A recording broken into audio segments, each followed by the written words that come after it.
Week in Review. Why are Jews so upset over a piece of legislation in the Knesset? Finding a good Samaritan on the Upper West Side, and saying farewell to Israel's latest ambassador to the United Nations. It's the Jewish news that's changing your world on this episode of the Week in Review. Hello, and welcome to the Jewish Channel's Week in Review. I'm Stephen I. Weiss. It could lead to an historic rift between Jews in Israel and those of the United States, if you believe the claims of American Jewish organizations. But should you? American Jewish organizations have been crying foul over a bill in Israel's Knesset that would change how conversions are dealt with in their country. In the words of the Jewish federations, it would, quote, drive a wedge between Israel and the diaspora and cause significant damage to the diaspora-Israel relationship. The Union for Reform Judaism calls it a dangerous conversion bill that would have enormously divisive impact on Israel-diaspora relations at a very challenging time for Israel and the Jewish people. The Masorti or conservative movement in Israel declares the advancement of this legislation is offensive to the non-Orthodox streams, which reflect 85% of world Jewry.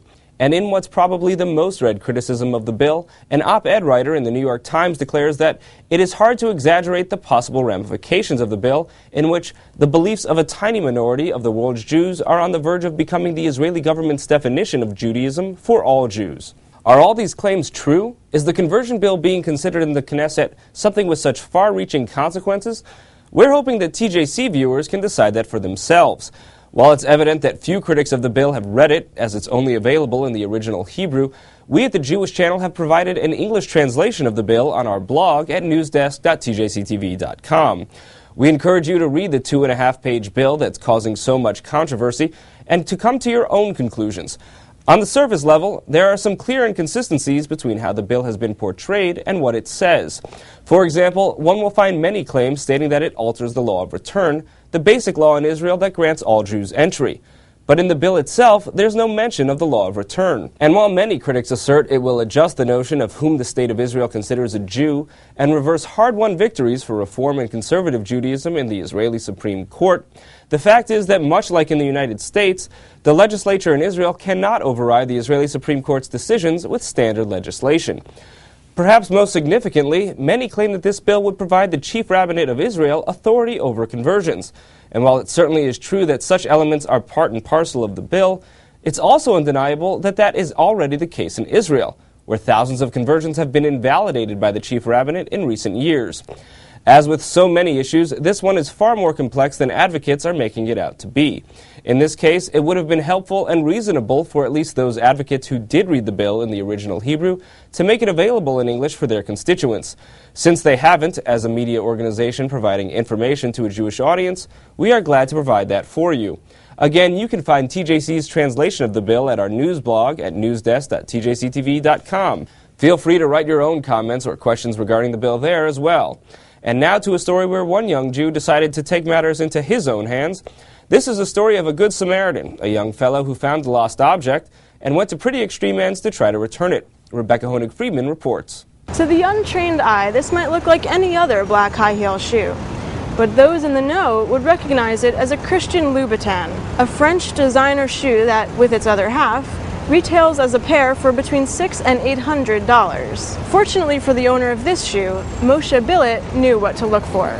Billet was crossing this busy intersection at West 96th Street and Broadway when he noticed a shoe lying on the ground. I was coming from my apartment, going to my brother and sister-in-law's apartment. I saw this shoe just sitting there on the floor, and I spotted that red bottom. That red bottom is the signature feature of a Christian Louboutin, and feeling for the owner, Billet decided to take action. I decided I'm going to try to find this girl. This thing is valuable enough that she was probably off somewhere crying herself to sleep. Billet posted notices on Facebook, Craigslist, and Twitter, and pasted flyers around the neighborhood. But instead of finding the shoe's owner, he's found himself in the spotlight of New York media attention. Several local blogs, newspapers, and television news outlets have deemed his efforts to return a shoe in the wilderness of New York City remarkable. The first blogger who noticed Billet's flyers even doubted his sincerity, at first assuming the flyers were part of a viral marketing campaign for Christian Louboutin. The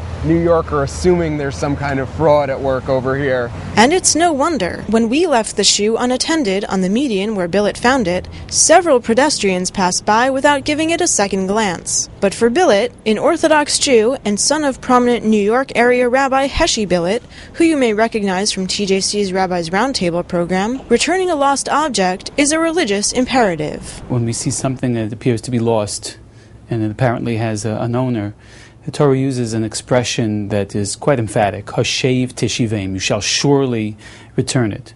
It means we have to go through extraordinary measures, return it again and again. To find out about a surprising personal connection Billet has made through his search for the shoe's owner, tune into the full broadcast version of the Week in Review. Thank you, Rebecca. Several Israeli ambassadors are returning to Israel, and at one farewell party, international expressions of friendship were frequent.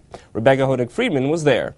Many Jews see the United Nations as a tense environment for Israel, but those UN states on Israel's side were on display last week as representatives of several countries gathered to bid farewell to Israel's ambassador to the United Nations, Gabriela Shalev, Israel's consul general in New York, Asaf Shariv, and other diplomats being recalled to Israel. At the event, hosted by the Conference of Presidents of Major American Jewish Organizations, this group of international leaders struck an unusual tone in joining to praise Israel. In wishing Shalev farewell, the French ambassador, Gerard Araud, all but apologized to Shalev for the difficult work environment. On behalf of my colleagues, I guess I can say that we all know that the United Nations is a frustrating place for an Israeli ambassador. It may also be frustrating for other ambassadors, but it's especially frustrating for our Israeli friends. French ambassador also had specific praise for Shalev's work and what it represents for Israel. Gabriela was a clear representative of the vibrant Israeli civil society, as representative of Israel as a state of law, as a democracy and a state of law.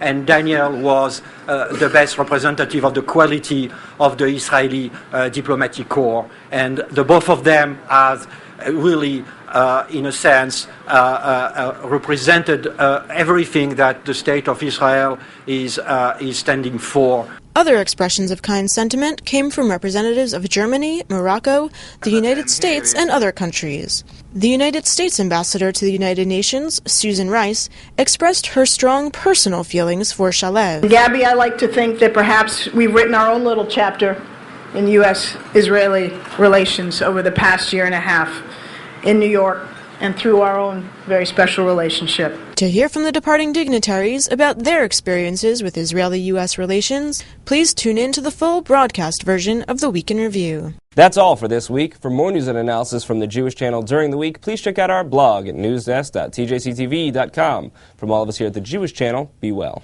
The Jewish Channel is available on cable: IO Optimum Cable Channel 291, Time Warner Cable Channel 528, RCN Channel 268, Verizon Fios Channel 900, and Cox Cable Channel 1. For more information, visit tjctv.com.